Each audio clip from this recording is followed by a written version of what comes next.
একটা প্রশ্নের জবাব খোঁজা খুবই জরুরি। জামায়াতে ইসলামী, ইসলামী আন্দোলন বা আর সব ইসলামী রাজনৈতিক দল যারা বাংলাদেশের গণতান্ত্রিক ব্যবস্থায় কাজ করে, তাদের আদৌ এই সিস্টেমে কাজ করার অধিকার আছে কিনা? প্রশ্নটা খুবই র্যাডিক্যাল মনে হতে পারে। আমি আবারও বলছি, জামায়াতে ইসলামী সহ অন্যান্য যত ইসলামী দল যারা নিবন্ধিত বা অনিবন্ধিত, তারাও বাংলাদেশের রাজনীতি করার অধিকার রাখে কিনা? প্রশ্নটা কেন করছি, আসলে একটু বিস্তারিত কথা বলা দরকার। সাম্প্রতিক সময়ে গত কয়েক মাসে, 2-3 মাসের মধ্যে এই আলাপটা ইনফ্যাক্ট জামায়াতের কিছু লোকজনের সাথে টকশোর ক্ষেত্রে এসছে। তাও আমার মনে হলো যে আমি আমার এখানেও একটা বিস্তারিত ভিডিও করে রাখি। আমি আপনাদের অপিনিয়নও জানতে চাই, গালিগালাজ বাদ দিয়ে। জামাত শিবিরের লোকজন গালি দিতে নেমে যাবেন আমি জানি, যদিও তারা ইসলামী রাজনীতি করেন, ইসলাম আছে তাদের রাজনৈতিক দলের সাথে, তারপরও তারা করবেন। কিন্তু এর বাইরেও কারো যদি অপিনিয়ন চাই, আমি এই ব্যাপারে একটা ডিসকোর্স চাই, আপনারা একটু মতামত জানাবেন যুক্তি দিয়ে। প্রশ্নটা কেন করছি, আমি দুটো দলের কথা বলি যে দুটো দল মোটামুটি সিগনিফিক্যান্ট, জামায়াত ইসলামী এবং ইসলামী আন্দোলন। এ দুটো দলই শরিয়া আইন কায়েম করার কথা বলেন। আমরা এই ব্যাপারটা একটু খেয়াল করব। জামায়াতের একাধিক নেতা আমার সাথে টকশোতে বসে, আমি যখন জিজ্ঞেস করেছি, বলেছি, তারা স্বীকার করেছেন, তারা বলছেন তারা শরিয়া আইন চান। তারা বাইরে যখন বক্তৃতা করেন তারা শরিয়া আইন চান এবং সব আইন কোরআন সুন্নাহর ভিত্তিতে হবে, এই কথা বলেন। এটা তাদের চিন্তার জায়গা, এটা তারা এইভাবে রাষ্ট্রকে দেখতে চাইতে পারেন। আচ্ছা, ইসলামী আন্দোলনও একই আলাপ করেছেন, এমনকি কেউ কেউ রীতিমতো খেলাফত কায়েমের কথা বলেন। এখন আমি কে কিভাবে বলেন, কিন্তু এক্সিস্টিং যে সিস্টেম আছে তারা সেটা রাখবেন না, তারা সেটা বলেন। তারা শরিয়া করবেন, কেউ খেলাফত করবেন, ইত্যাদি ইত্যাদি। আচ্ছা, এখন সমস্যাটা কোন জায়গায়? আমরা ইসলামী শরিয়া আইন যদি বাংলাদেশে কেউ কায়েম করতে চান এবং তিনি যদি এই যুক্তি দেন, একটু খেয়াল করব, যুক্তি দেন যে আমি তো জনগণের কাছে ভোটে যাই, আমি জামায়াত এবং ইসলামী আন্দোলন সহ আরও কয়েকটা দলকে রাখছি যারা সাংবিধানিক রাজনীতি করেন। কেউ কেউ আছে র্যাডিক্যাল ইসলামিস্ট, তারা নির্বাচন বা আমাদের এই এক্সিস্টিং ইলেকট্রাল যে ফ্রেমওয়ার্ক আছে, কনস্টিটিউশনাল ফ্রেমওয়ার্ক আছে, সেটা মানেন টানেন না, তারা এগুলোকে হারামও বলেন। আমি তাদেরকে বলছি না, তাদের মধ্যে কোনো সমস্যা নাই, তারা এটা হারাম মনে করেন। তারা আসবেন, তারা যদি কোনোদিন পারেন একটা বিপ্লব করবেন, বিপ্লব করে সবাইকে ক্ষমতাচ্যুত করে, ক্ষমতা দখল করে তাদের মতো করে রাষ্ট্র চালাবেন, সেখানে আর নির্বাচন কিছু নাই, ইত্যাদি ইত্যাদি। তাদের এগুলো ঘোষিত অবস্থা আছে, তাদের ব্যাপারটা স্পষ্ট পরিষ্কার, তাদের মধ্যে এক ধরনের সততা আছে। তাদের চিন্তাকে আমরা সমর্থন করতে না পারি, কিন্তু তিনি কিন্তু ক্লিয়ারলি ঘোষণা করে দিয়েছেন যেটা কুফর, এই ধরনের গণতন্ত্র এগুলো বাদ, এর মধ্যে যাওয়াই বাজে, এটা কুফরি হবে, আমরা এই করব। তাদের কিন্তু একটা স্পষ্ট অবস্থান আছে। আমি কথা বলছি সেই দলগুলোর কথা যারা ডেমোক্রেটিক ফ্রেমওয়ার্কের মধ্যে কাজ করে, যারা নির্বাচন করতে চায় এবং নির্বাচনের মধ্যে ক্ষমতায় যেতে চায়। যে দলটা নির্বাচন করে সে ক্ষমতায় যেতে চায়। জামায়াত ইসলামীর তো অনেকেরই ধারণা জামায়াত ইসলামী খুব অল্প সময়ের মধ্যে, এবার না হলে পরের বারের মধ্যে ক্ষমতায় চলে আসবে। তাই যদি হয়ে থাকে, তাহলে তারা কি চান, কিভাবে চান, তারা কিভাবে শরিয়া কায়েম করতে চান, শরিয়া কিভাবে কায়েম করতে চান, কি চান, এটা আসলে খুব জরুরি প্রশ্ন, কারণ এটাও খুব নিশ্চিত নয়। আমি কয়েকদিন আগে একটা ভিডিওতে আপনাদেরকে দেখিয়েছিলাম যে বাংলাদেশে ইসলামী দলগুলোর মধ্যে তারা একটা জোট করতে চাইছিল, কিন্তু সেই জোটটা আসলে হয়ে উঠছে না, কারণ অন্যান্য দল যেগুলো আছে তারা জামায়াত ইসলামীকে ইসলামের পথে আছে বলে মনে করে না। শুধু সেটা না, কেউ কেউ জামায়াত ইসলামীকে ইসলামের সবচেয়ে বড় শত্রু বলেও মনে করে। তো কে কি মনে করছে সেটা জরুরি না, কিন্তু ধরুন জামায়াতে ইসলামী শরিয়া আইন বলতে কি বোঝে, তার চাইতে জরুরি কথা, যদি তারা ক্ষমতায় আসে জনগণের ভোটে, এসে কি শরিয়া আইন কি কায়েম করবে, এক, এবং দুই হচ্ছে জরুরি, তার চাইতেও জরুরি যে নির্বাচন ব্যবস্থার ভিত্তিতে তারা নির্বাচিত হয়েছে, সেই নির্বাচন ব্যবস্থাটা কি রকম থাকবে, কেমন থাকবে, খুবই জরুরি প্রশ্ন। এখন আমি একটা উদাহরণ দিই। কেউ কি এরকম একটা রাজনৈতিক দল করতে পারেন যিনি জনগণকে বলবেন, একটু খেয়াল করি, জনগণকে বলবেন আমি যদি ক্ষমতায় আসি তাহলে আমি বাংলাদেশকে একদলীয় রাষ্ট্রে পরিণত করব। আপনি যদি আমাকে 2/3 মেজরিটি দেন, আমি 2/3 মেজরিটি দিয়ে সংবিধান সংশোধন করে একদলীয় একটা সরকার তৈরি করব, মুজিব যেভাবে করেছেন। ধরে নিলাম সেই দলকে জনগণ ভোট দিল, 2/3 মেজরিটি হলো, তারা ক্ষমতায় গেল এবং একদলীয় সরকার কায়েম করে ফেললো, দেশে নির্বাচন সব বাতিল। এই দলের পক্ষে কি আমরা দাঁড়াতে পারবো? কারণ আমরা এই দল যদি বলে বা তার পক্ষের লোক যদি বলে যে তারা তো জনগণকে বলে ভোট পেয়েই কাজটা করেছে, জনগণের ম্যান্ডেট নিয়ে, এবং 2/3 মেজরিটি পেয়েছে, মানে তারা একটা ভাস্ট মেজরিটি আছে, দেশের জনগণের বেশিরভাগ তাকে সমর্থন করে, সুতরাং তাই হওয়া উচিত। আমার কাছে বা অন্তত যে সিস্টেমে আমরা কাজ করি উত্তর হচ্ছে এই দলটাও এই সিস্টেমে কাজ করতে পারবে না, ফুল স্টপ।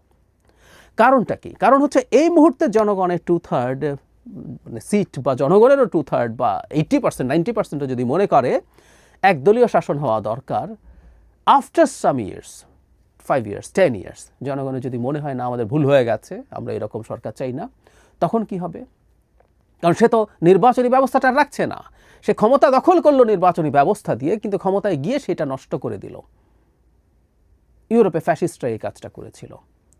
তো তখন যদি তাই হয়ে থাকে, তখন খুবই জনপ্রিয় হিসাবে তারা নির্বাচিত হয়, তারপরে এই নির্বাচন ম্যানিপুলেট করে ক্ষমতায় থেকে গেছে। তো ঠিক তাই যদি হয়ে থাকে, এই দলটা রাজনীতি করতে পারবে? উত্তর হচ্ছে না। যেই দলটা ঘোষণা করবে আমি একদলীয় রাষ্ট্রে বাংলাদেশকে পরিণত করব, ভোট টোট লাগবে না, সেই দলটা রাজনীতি করতে পারবে না, নির্বাচনই করতে পারবে না। কারণ আমাদের এক্সিস্টিং যে কনস্টিটিউশনাল ফ্রেমওয়ার্ক আছে সেইটার সাথে কনফ্লিক্ট করে। সে পারলে যদি এত লোক তার পক্ষে থাকে, বিপ্লব টিপ্লব করে ক্ষমতা দখল করুক, এই হবে উত্তর। ঠিক একই রকমভাবে যারা শরিয়া আইনের কথা বলছেন, এই যে আমাদের ইলেকটোরাল প্রসেস আছে, সেই প্রসেসটা কি শরিয়া আইনের সাথে ফিট ইন করে? করলে কিভাবে করবে? কারণ যেখানে যেখানে ইসলামী শাসন বা শরিয়া আইন এসছে, আমরা দেখেছি এগুলো এইরকমভাবে নাই। Not a single country. Middle ইস্টে ইসলামী শরিয়া কার্যকর আছে, এরকম দেশের মধ্যে রাজতন্ত্র আছে, নির্বাচনের বালাই নেই। কোনো কোনো ক্ষেত্রে আফগানিস্তানে তালেবানরা একরকম ইসলামী স্টেট এবং তারা শরিয়া কায়েম করেছেন, নির্বাচনের বালাই নেই। আগের বারও ছিল না, এবার আবার যখন দখল করেছেন সেবারও নেই। তুলনামূলক কিছুটা গণতান্ত্রিক দেশ হচ্ছে ইরান। ইরানেও যেটা আছে সেটাও গণতন্ত্র না। আপনারা জানেন, আমি অনেকবার কথা বলেছি, যারা খোঁজ খবর রাখেন তারা জানেন, ওখানে আসলে আদতে একটা প্রেসিডেন্ট নির্বাচন হয় এক ধরনের শো। মানে এটা সিলেক্টেড মানুষদের মধ্যে ভোট হয়। মানে ইরানে চাইলেই যে কোনো নাগরিক, যে আমাদের সর্বজনীন মানবাধিকারের যে গুরুত্বপূর্ণ কম্পোনেন্ট, আমরা যে কেউ চাইলে নির্বাচন করতে পারি, যে কেউ চাইলে যে কাউকে ভোট দিতে পারি, সেই অধিকারটাই নাই। ওখানে একটা গার্ডিয়ান কাউন্সিল আছে, তারা যারা নির্বাচন করতে চায় তাদের মধ্য থেকে সিলেক্ট করে যে এরা ফিট। তারপর সেখানে একটা প্রেসিডেন্ট নির্বাচন হয়, জনগণ ওই ভোট দিতে পারে, তাদের সিলেক্টেড লোক থেকে সিলেক্ট করতে পারে। এটাও গণতন্ত্র না, যদিও ইরানের ওই প্রেসিডেন্ট নির্বাচন মোটা দাগে ফেয়ার হয়। কিন্তু ওই যে বললাম, যে কেউ চাইলে, আমি চাইলে নির্বাচনে দাঁড়াতে পারবো না, ওনাদের পাস করতে হবে। সুতরাং একটা রাষ্ট্র নাই যেখানে আসলে এই গণতান্ত্রিক নির্বাচনী ব্যবস্থাটা আছে।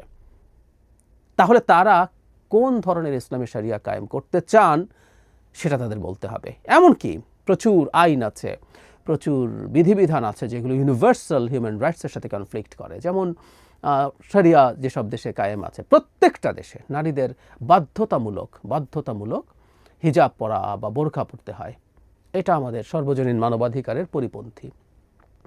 এটা তারা করবেন কিনা, এরকম বহু ইস্যুজ আছে, বহু শাস্তি আছে যেগুলো আসলে আমাদের ইউনিভার্সাল হিউম্যান রাইটসের সাথে কনফ্লিক্ট করে।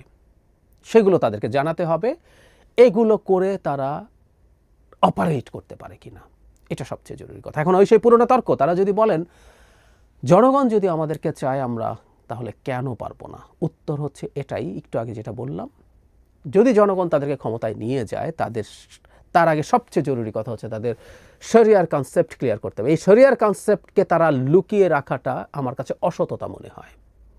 কারণ এই কনসেপ্ট ক্লিয়ার করার মাধ্যমে তাদেরকে জনগণের ভোট চাইতে হবে, অথবা জনগণকে অপশন দিতে হবে তাদেরকে ভোট না দেওয়া কিংবা বিরোধিতা করার, অ্যাক্টিভ বিরোধিতা করার। সুতরাং তারা বাংলাদেশে কি আইন কায়েম করবেন, কি আইন চালু করবেন। যেমন ইভেন আমার সাথে বসে জামাতের একজন গুরুত্বপূর্ণ নেতা বলেছেন তারা সুদ ভিত্তিক পুরো ব্যবস্থা বিলোপ করে দেবেন। এটা খুবই ইমপ্র্যাকটিক্যাল চিন্তা, এই ডিবেট যদি করি আমি দেখাতে পারি এটা হাস্যকর চিন্তা, but what ever it is, সেটাও যদি হয় তাদেরকে এটা জানাতে হবে। তাদের অর্থনৈতিক ব্যবস্থা কী হবে, তারা পেনাল কোডকে কোন জায়গায় নেবেন, পেনাল কোডের শাস্তি কী হবে, সেই জিনিসগুলো তাদেরকে খুব ক্লিয়ার করতে হবে। এর বাইরে যে বললাম হিজাব সহ নানা ইস্যু, নারী ইস্যু, এগুলো তারা কিভাবে ডিল করবেন, তাদের যে ছড়িয়া, কারণ এটা নিয়ে আসলে ডিবেট আছে। ওই যে বললাম ইসলামী দলগুলোই এক পক্ষ আরেক পক্ষকে ইসলাম মানে না বলছেন। সুতরাং জামায়াত হোক, ইসলামী আন্দোলন হোক, অন্যরাও তাদের সেটা বলতে হবে। দ্বিতীয় হচ্ছে নির্বাচনী ব্যবস্থা। আবারও বলছি, কোথাও নির্বাচনী ব্যবস্থা নাই যেখানে ইসলামী শরিয়া কায়েম হয়েছে, কোথাও নেই। পুরোপুরি পূর্ণাঙ্গ রাষ্ট্রে যখন শরিয়া আইন কায়েম থাকে, ক্ষমতায় থাকে, কোথাও নেই। কোথাও কোথাও পার্শিয়ালি কোনো রাজ্যে কিছু শরিয়া আইন অপশনাল হিসাবে আছে, কিন্তু সেই রাষ্ট্রগুলো শরিয়া ভিত্তিক রাষ্ট্র না, সেগুলোতে নির্বাচন আছে, কিন্তু অন্য কোথাও নেই। সো এই ব্যাপারগুলো ক্লিয়ার হতে হবে, এবং এগুলো আমাদের সামনে যদি পরিষ্কার না হয় তাহলে এনাদের রাজনীতি করার অধিকার আছে কিনা প্রশ্ন আমরা করব। তারা জনগণের ম্যান্ডেট নিয়েও যদি কোনো দিন ক্ষমতায় যান এবং বিশেষ করে নির্বাচনী ব্যবস্থা বন্ধ করে দিয়ে গায়ের জোরে ক্ষমতায় থাকতে শুরু করেন, তাহলে এই দলগুলোর রাজনীতিই নিষিদ্ধ হয়ে যাওয়া উচিত। কি করবেন তারা? অনেক সমর্থন যদি থাকে তাহলে তারা বিপ্লব করবেন। জামায়াত ইসলামী একসময় বিপ্লবের কথা বলতেন, শিবির একসময় বিপ্লবের কথা বলতো। আমি প্রায় বলি, আমি যে কলেজে পড়াশোনা করেছি এইচএসসিতে, সেখানে শিবিরকে খুব কাছ থেকে দেখেছি। তখন কিন্তু স্লোগান দিতেন তারা, বিপ্লব বিপ্লব, ইসলামী বিপ্লব। তাহলে তারা একটা বিপ্লব করে ক্ষমতা দখল করতে হবে, কারণ এই গণতান্ত্রিক সিস্টেমে তারা ফিট ইন করেন না। এই জবাবগুলো দ্রুত তাদের দিতে হবে, কারণ সামনে নির্বাচন আসছে। এই নির্বাচনকে সামনে রেখে জনগণের অধিকার আছে তারা এই দেশকে কীভাবে দেখতে চান। খালি লোয়ার হাউসে প্রপোর্শনাল রিপ্রেজেন্টেশন, এটা বলার চাইতে জরুরি আলাপ হচ্ছে ওইগুলো।